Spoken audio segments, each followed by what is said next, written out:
while having an experience bonus on the same day. In the meantime, there's another never-before-seen epic giveaway coming your way soon. So stay tuned for more details. And that's all for today. Until next time, we'll be seeing you in the Land of Dawn. Hello everyone, welcome to another episode of Hero Spotlight where we introduce the latest heroes of Mobile Legends. This week we are releasing the infamous Lord of Thieves, Cloud, and his simian sidekick, Dexter. As the Land of Dawn's King of Thieves, Cloud is a mischievous and sneaky fellow who can steal practically anything. In fact, with the help of his trusty sidekick Dexter, Cloud has never failed a job. After going to great lengths to acquire Mr. Rooney's mysterious device, Cloud made quite a few enemies and has no choice but to join the battlefield. As the Lord of Thieves, Cloud is ridiculously difficult for enemies to catch, and the off chance that Cloud and Dexter find themselves caught in the tight scuffle, they are able to unleash a devastating barrage of gunfire upon enemies to make a great escape. For his first skill, Cloud robs his enemies of movement and attack speed within a fan-shaped area, dealing physical damage in the process.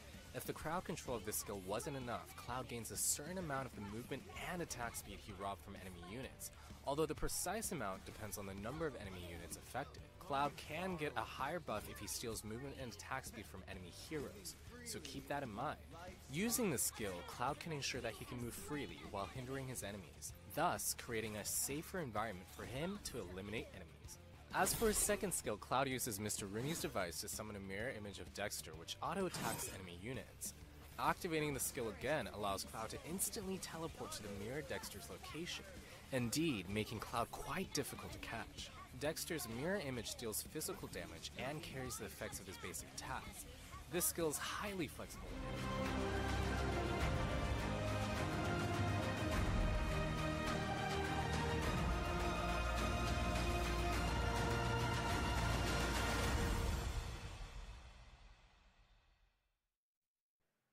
Welcome back, everybody, to the MPL Season 2, brought to you by Moonton and EGG Network. And here, Game 3. This is the one. This is for all the bragging rights that we've been talking about here, and it's kind of to settle this grudge. I mean, we saw Icon knock down We Own World previously, and now it's again neck and neck once more. Neck and neck, indeed. Our money's on the table yet again. Money's on the table. What will it be? All right. Maybe we can change up the bands. Maybe. But let's check the picks and bans here first before we start betting money. I kind of feel like I need to know the compositions before I start betting money at this point. If I see Roger, I'm out. All right. Let's do the. I mean, I was wrong to pick Icon on the first game. I mean, nobody saw Roger coming out. It was last pick to be fair. What we're doing, it could be a mistake, but it's all right. Let's see whether Icon will be doing well or will it be the We Own Worlds. Hey, how could being banned out? Lower than Thailand yet again. The target ban coming out from We Own Worlds right there. Doesn't want to see it. I'm expecting to see the so much exact respect. So much respect coming out from We Own Worlds. I mean, definitely. But I'm definitely expecting to see the same sort of bans. Nothing really to change up here. I don't mind seeing high priority picks go through because somebody's going to take it anyways. That's right. I think that Team Icon here are pretty set on picking up Grok every single time. Unless they get first pick here, they might pick Hayabusa, as we've seen We Own World constantly do every single time they had the opportunity. Might be the Jawhead big ban out right here. I mean, let's play a little game right here. Oh, Grok. I suck at this. I suck at this. I mean, it's different. I quit. No, just kidding. It's interesting because they're the ones getting rid of Grok, which means they have another pick in mind that they want to first pick, which kind of begs the question, are We Own World mind readers here to figure out what they want to first pick here? Because, I mean, Grok is really strong, really nasty, great at diving, high utility, high base damage. His favorite hero. I mean, there's nothing about him to hate. I mean, there's nothing bad about him. That's the worst. With a wall, with a wild chart, it's just all about the aggression. Exactly. Yeah. So looks like they wanted to focus their pick into the Selena here, but that means Hayabusa is going to go over again to We Own World, and they've been consistently trying to get him ahead. Game 1 did well. Game 2 kind of struggled a little bit. Didn't really get the pop off as hard. This is all because of Selena putting pressure all over the map with the Bissus Arrow just firing again and again and again, getting onto the tanks of We Own Worlds. They are unable to engage at all with the Minotaur just standing there looking at them. And come to Papa playing a really mean Selena right there. Hayabusa and Marty's being hovered over from. We've seen performs very, very well here, but it looks like they're hovering over the Helios here and also the Jawhead. this is interesting here because that kind of tells me they're looking for a team fighting composition. This is still good right here. Era is known to play a variety of tanks that's extremely strong. He does not have the Grok for himself. That's fine. He can also play Johnson, which is really, really like it's just so cinematic that this cinematic hero. But Hylos is extremely strong with the Glorious Pathway that's able to just let Sino fly right there with the Glorious Pathway. I definitely agree here. I mean, we're looking at a classic, especially once you lock in Helios, it's a classic team fighting comp as well. They've got Martis, they've got Kagura. It's quite a big, it's a dead giveaway. Unless their last pick here, which would be interesting, is whether they want to pick up Gushin, Gushin for themselves. Icon, I definitely see them wanting to get it for themselves.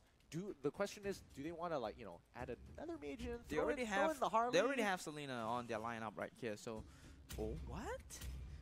Oh, what are you doing, Icon? I mean, it's team fighting composition. I can see this working out to a certain extent. Not liking this pick right here. I'm not liking it. It looks like it's going to be ooh, Saber. Yeah, this is definitely going to be a 1-3-1. I mean, I'm hoping it's going to be a 1-3-1 composition. It's looking more like a 1-4, a 1-4 pushing composition. Because they want to stick his forward. They're going to use Saber to look for those big engagers. Look for the big engagers. Look for priority targets. Instantly locking them down for a good 2 seconds and just instantly bursting him to the ground. I have a bursting question in my head right here. Can they protect Unta? Can they protect that Farsha? Because Farsha is very vulnerable. I mean, she's able to fly away, you know. But Era, Jawhead, Selena right here. But Selena does change the game a little bit because Selena will be able to hit the long range stun, and Farsha will be just able to just nuclear bomb away, you know, onto We On Wolves right here. Really interesting composition on Icon's side. My bet is just sliding towards We On Worlds right now because of how they pick. A little bit, yeah. I can definitely see why. I can definitely see why here. I mean, their composition, it looks really solid, but it's like a lot of conditions need to be met for them to really pop off here. I mean, Johnson kind of needs to be out of the question before, and when the fight begins, he comes running in, bringing a friend along with him, looking for those big engages, and that's usually how it works. But Team Icon, on the other hand, they're looking to not only they have high potential to catch people. They've got great engage with Saber. So if they, as we saw in MSC, if you pick a Johnson, the only issue is if the opposing team engages first while Johnson is there. He isn't able to abuse the ult. You see Johnson in the flank with 3 other people. We've got 4 people. We'll start the fight first. That's right. And I really don't know. My money, my invisible money. Our imaginary money. And there you go right there. Icon versus We On Worlds. If you guys are watching right now on Facebook, Mobile Legends Professional League Season 2 is brought to you by EGG and Moonton, and let's go. Looks like they're gonna go for a little. They're trying to deny pressure here. Like we saw previously, a lot of invades used to happen. So many, so quickly here. But ooh, Hayabusa in the mid lane here. He's gonna be able to push out quite well against Unta. Unta is just gonna take his time. He doesn't really mind. He can just take his time the entire way. But dual bot lane as well. They're clearing the jungles really fast. Looks like they're doing a very similar sort of clear on both hands. Oh wait, Sino actually going a little bit too far here. X-Ray already goes straight into it. Oh, he's forcing out the flicker here, which is pretty good. On the side is Beyond Ward, forcing out the flicker in from Sino. I mean, that's a pretty that's a pretty good trade-off. Oh, be careful right here. Oh, it looks like they might be able to get first blood going over to the Akai. I mean, it should have gone over to Dragon there, but yeah. I mean, you can't have everything. Either way, as long as the kill go through, though, We On Wolves getting the edge already, 3.8k to 3,000 gold right now. They are looking good so far, but Icon will not let up, won't they? On the bottom side of the map, however, 3 people, 3 players versus 2. A little bit. Ooh, it's gonna be close. They could. Oh, quickly transforms just to get out of the way. Very, very close there to be another kill going over to We On World. Yeah, I mean, they could decide to. I mean, wait, Hayabusa is in the flank. He's already level 4. They could go for a sneaky dive here, and I think they need to respect that. And Icon does. They quickly pull back, not letting them go any further. They don't want to try it. Icon having a little bit of respect of We On Wolves right here, although they would love to, you know, win the game head on and just show the dominance right there, but they do understand that they have to be patient. They have to wait for the teammates to back them up, but there was no backup right there, and Toto is spawned on the bottom side of the map right now. It is 2-1-2 composition. It could go either way, but there's 3 players on the bottom side of the map right here. Untasino and the Selena come to Papa. Might be, you know, trying to engage it really sneakily. We see Farsha really near that area right now. I mean, Farsha trying. I mean, she's gonna notice Johnson, be like, "Hey, how you doing there, bro? What are you trying to do?" And they're gonna disengage off the turtle. They're trying to go for something really sneaky to sneak out the turtle from under their feet, but it's not gonna happen. Johnson quickly face checking, sees the opportunity. Doesn't really want to go for it, but at least his team is very aware of the possibility of actually collapsing onto them on the turtle objective. But this is going to be a catch-off. Are they going to commit to it? Doesn't look like Saber wanted to go on Akai there. He is looking to catch Hayabusa, but Hayabusa still has a Shadow Dash. He's not going to go on somebody who has an escape mechanism. There was a problem right there. Arrow was did not have the glorious pathway, was not level 4, but everybody on Wolf was in the middle lane right there. They were level 5, and he was hesitant right there. He doesn't even have the ultimate right there. That's why they disengaged for themselves. And right now, Turtle has not been engaged right there for both teams, playing really carefully right here. It is the last game. It is where it is right now. Whoever wins will be taking the series for themselves. Almost 4 minutes in, we're looking on more crazy action right now. We on Wolves having the goal lead ever so slightly, almost 4 minutes in right now. What is Arrow doing? He doesn't have the mana. Oh, big engage from the Johnson on the top side of the map here. They're gonna catch off King. Oh, yeah. Saber, so good. Not able to get out of that awkward situation there. Wow. Instantly gets clipped by the ult, gets clipped by Martis as well. There is no getting out of that. Arrow was galloping to it. I was like, oh, never mind. I'll just quietly gallop away. And Turtle has been taken by Icon. You know, not bad, too bad of a trade-off right there. Arrow getting locked in. Yeah, they're looking to kill Eric here. Shadow kill goes through, but Eric's just way too tanky. And we can see Real World. They're gonna pick this up, no problem. But Saber in the flanks, he could go. He goes for the ult, gets the Martis amongst 3 members. That's gonna be a 1-for-1. But a tower and turtle. Was the trade-off worth it? Was losing that tower and also losing Helios worth it? I kind of don't feel like it was. Like, after you lose Helios, you should have probably just given up at that point. No point going further there. But really well played. Saber saw the opportunity, saw Martis a little bit overextended, instantly catching off. Oh, Johnson Kagura! I mean, we on Wolves did get towers for themselves, although Icon did get Toto right there. But the drive is still on it. He's not actually going to catch anybody there. They're gonna disengage, but are they going to run away really quickly right now? Okay. They're in the safe zone. They're not going to get collapsed on. Eject. Pull back. Looks like they are setting up a play down on the bot side of the map here. I mean, Helios is by himself. He could face check here once the camp comes up, but looks like the pings are coming out. They kind of realize that this is going on. Error sees that he might be dove under tower here. He needs to start proxying the wave himself. To buy himself some time, but Martis quickly gets priority mid lane. They're going to do the rotations at Akai quickly with the ultimate, locking him into place. But will X-Ray pick up the kill this time round? No, he will not. Manages to get through the heals.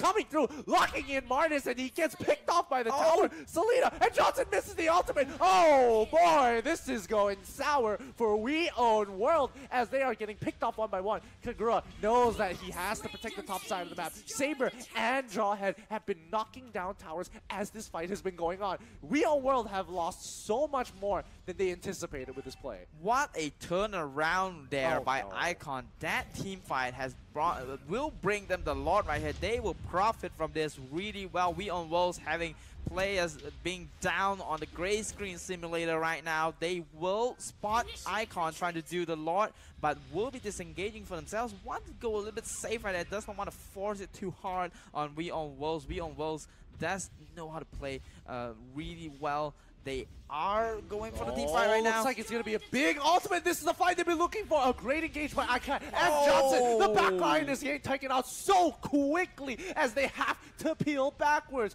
There is nothing more they can do. The numbers and the odds were against them. They could go for an engage here, however. I mean, Saber, oh no. However, we can see that Selena is recalling. This would have been a bad engage, so luckily they're not listening to me and following my calls. It was a great disengage right there by Icon. They yeah. They do understand that the team fighting potential, especially with the Johnson just coming in really quickly with the rapid touchdown right there. They do understand this might happen, and they disengage a lot. Really great call right there for Icon.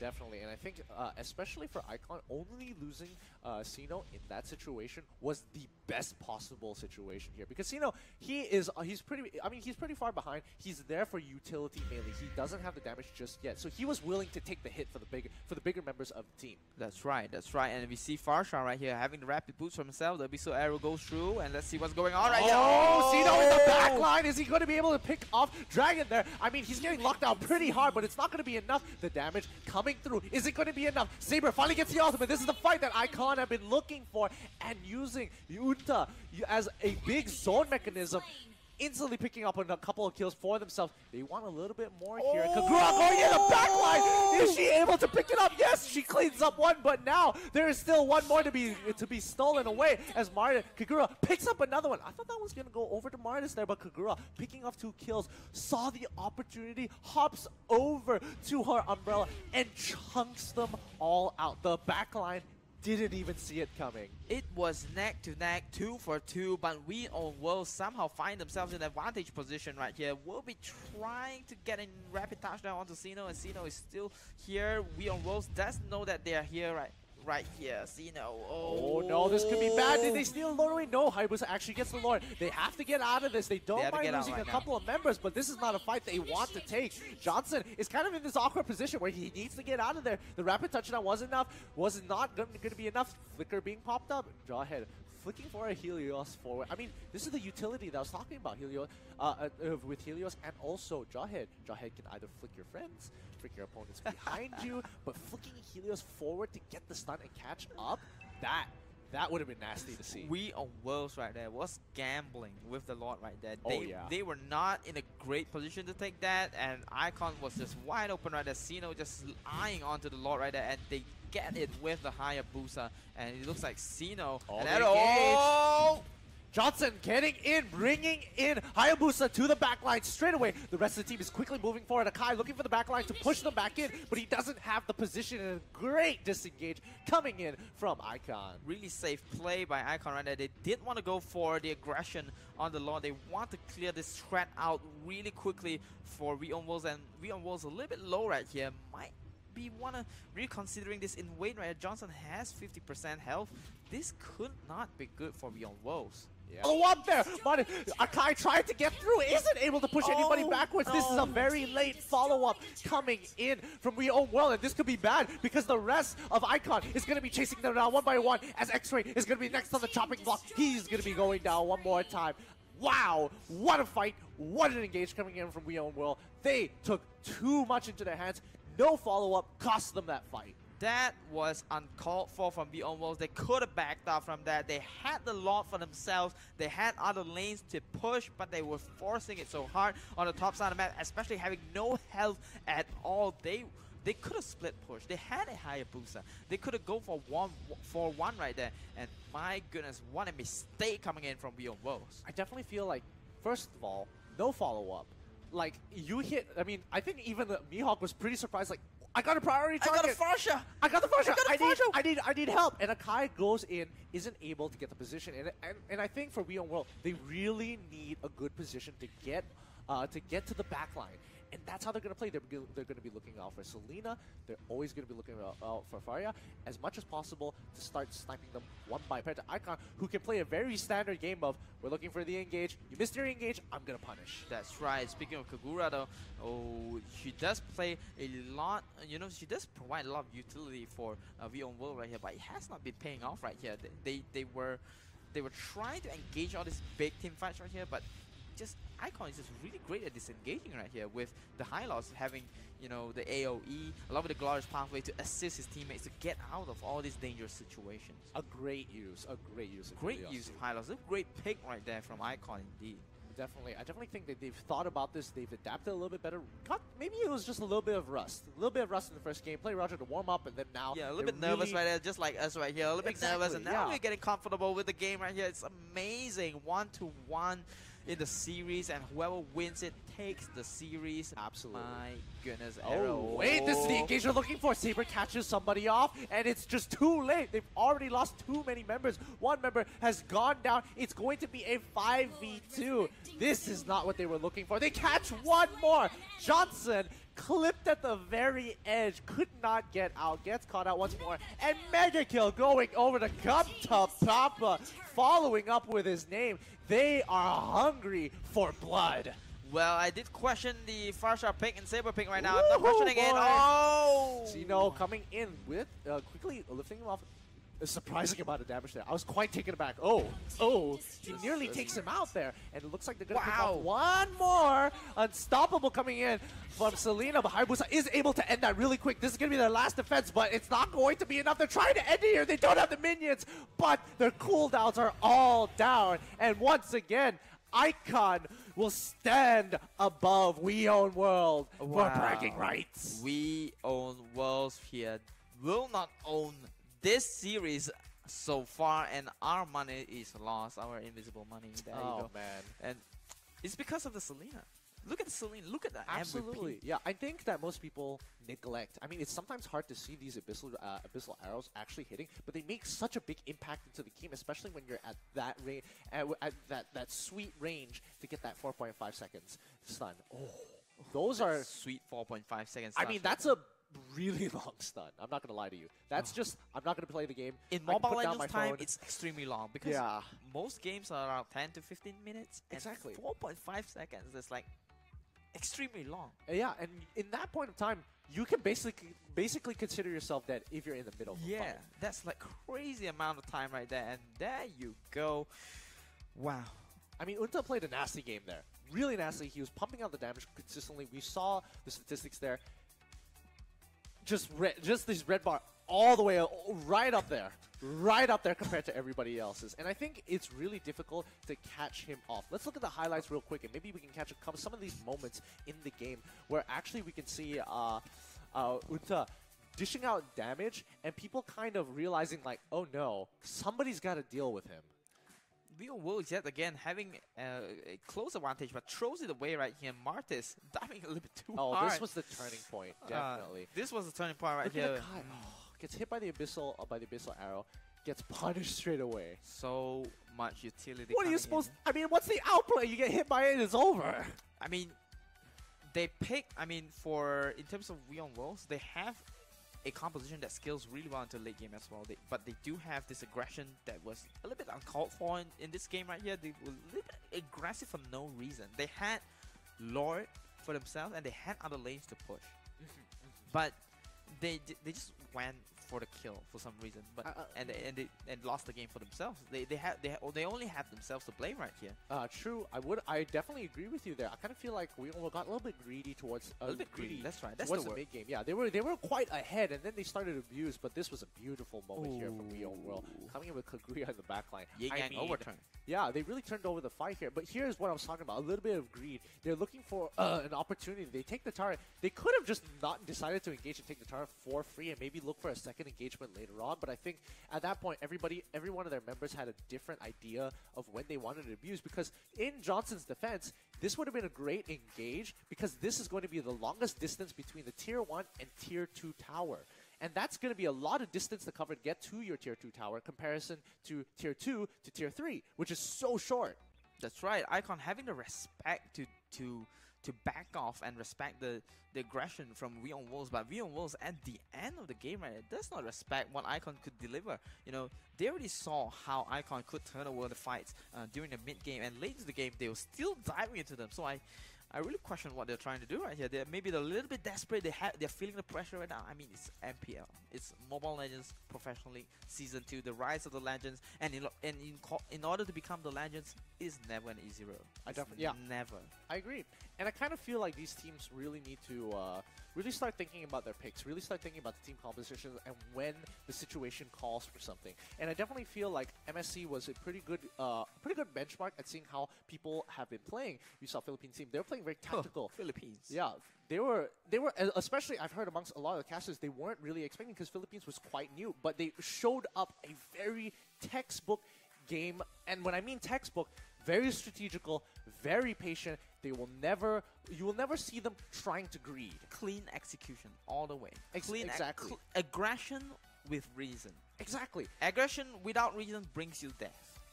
Yeah, and there you go. Yeah, and I definitely think it's something to maybe to consider when you're coming into the MPL. Maybe you might want to take a page out of their textbook here, looking for those moments to really push for the end, and maybe even consider some of the meta picks. I mean, I definitely think that while all the other MPLs are happening all around, they need to start doing the research of like what's good, what's bad, what can we use to our advantage. A lot of homework needs to be done for all these teams. I mean, you want to be legends, right? And there you go. But now we're going to have to go on to our break. Don't forget that all of this was made possible thanks to Muntun and EGG. In the meantime, we're going to go on to the break before we go to the next game.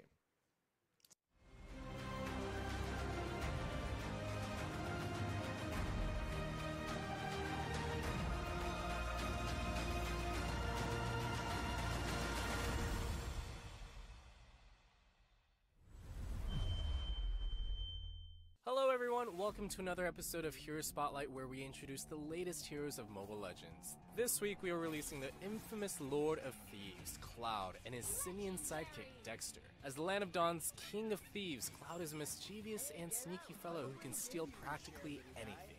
In fact, with the help of his trusty sidekick Dexter, Cloud has never failed a job. After going to great lengths to acquire Mr. Rooney's mysterious device, Cloud made quite a few enemies and has no choice but to join the battlefield. As the Lord of Thieves, Cloud is ridiculously difficult for enemies to catch. In the off chance that Cloud and Dexter find themselves caught in the tight scuffle, they are able to unleash a devastating barrage of gunfire upon enemies to make a great escape. For his first skill, Cloud robs his enemies of movement and attack speed within a fan-shaped area, dealing physical damage in the process. If the crowd control of this skill wasn't enough, Cloud gains a certain amount of the movement and attack speed he robbed from enemy units, although the precise amount depends on the number of enemy units affected. Cloud can get a higher buff if he steals movement and attack speed from enemy heroes, so keep that in mind. Using the skill, Cloud can ensure that he can move freely while hindering his enemies, thus creating a safer environment for him to eliminate enemies. As for his second skill, Cloud uses Mr. Rooney's device to summon a mirror image of Dexter, which auto-attacks enemy units. Activating the skill again allows Cloud to instantly teleport to the mirror Dexter's location, indeed making Cloud quite difficult to catch. Dexter's mirror image deals physical damage and carries the effects of his basic attacks. This skill is highly flexible and is great for when Cloud wants to make an epic attack or a dashing retreat. Try using this skill to break into enemy lines, then activate Cloud's ultimate for a devastating attack. Using the skill, even if Cloud's ultimate is not ready, will also throw enemies off balance, as he cuts in and out of the skirmish. Now for Cloud's ultimate. He index attacks and gives Cloud a temporary shield. Any attack speed buffs will increase the hits of damage dealt. Using Cloud's ultimate with equipment items that buff the effects of basic attacks, such as Golden Staff, can result in massive damage against enemy units. Regarding the 2-target limitation, we highly recommend to only use Cloud's ultimate when there are only 2 enemy heroes nearby, for greater damage. Also, be sure to take advantage of the added shield to launch a deadly counterattack against enemies. Finally, for his passive, Cloud's partner in crime, Dexter, will help him attack, dealing bonus damage to Cloud's targets. Keep in mind, this passive carries the bonus effects of basic attacks,